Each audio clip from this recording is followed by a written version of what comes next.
₹370 खर्च हुए हैं तो वसूली तो लाजमी है। इन दिनों ये एक लाइन पूरे इंटरनेट पर आग की तरह फैल रही है।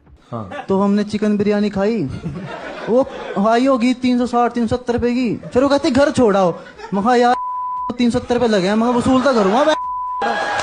दरअसल एक कॉमेडी शो में हिमांशु नामक एक युवक ने ₹370 की बिरयानी का जिक्र करते हुए ऐसी टिप्पणी कर दी जिसे सुनकर सोशल मीडिया भड़क था।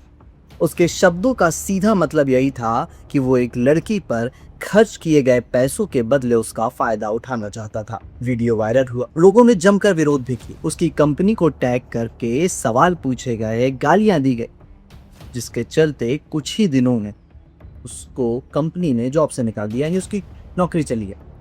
सोशल मीडिया पर उसके खिलाफ कैंपेन चलने लगे और सच कहें तो ऐसी सोच के लिए आलोचना होना भी जरूरी, बिल्कुल लाजमी। लेकिन इसी बीच उसी कॉमेडी शो का एक और एपिसोड सामने आया और इस बार मंच पर एक महिला डॉक्टर थी। उन्होंने एक ऐसी डेड बॉडी के प्राइवेट पार्ट को लेकर मजाक किया जिसने मेडिकल शिक्षा के लिए अपना शरीर दान किया था। हैरानी की बात यह थी कि उस टिप्पणी पर पूरा हॉल खा के लगा रहा था। Whatever, जो भी साइज वगैरह जो क्या? अब सवाल यह है कि क्या किसी मृत व्यक्ति के शरीर का इस तरह मजाक उड़ाना गलत नहीं है? मैं साफ कर दूं कि यह वीडियो किसी का बचाव करने के लिए नहीं। हिमांशु ने जो कहा वो गलत था और उसके लिए जवाबदेही भी तय होनी भी जरूरी है और वो उसका खुद जिम्मेदार थे। लेकिन अगर एक मामले में इंटरनेट न्यायाधीश बन जाता है तो दूसरे मामले में वही इंटरनेट खामोश क्यों हो जाता है? हालांकि कुछ लोगों का मानना है कि दोनों मामलों का संदर्भ अलग अलग है, इसलिए उनकी तुलना करना सही नहीं होती। लेकिन ये विवाद जो है ये सिर्फ दो बयानों का नहीं रह गया।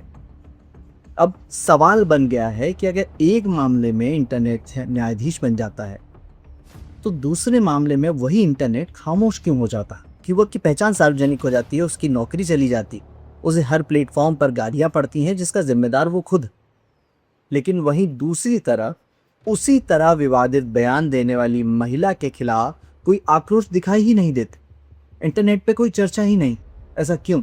क्या गलत बात का पैमाना बोलने वाले के जेंडर के हिसाब से तय हो, या फिर अभद्रता नहीं रहती अगर उसे कोई महिला कहे? और अगर समाज सच में संवेदनशील बनना चाहता है तो फिर संवेदनशीलता का पैमाना सबके लिए एक जैसा क्यों नहीं? क्योंकि न्याय तभी न्याय कहलाता है जब उसके तराजू के दोनों पलड़े बराबर। अब इस पूरे मामले पर आपकी क्या राय है? हमें कमेंट बॉक्स में जरूर बताइएगा।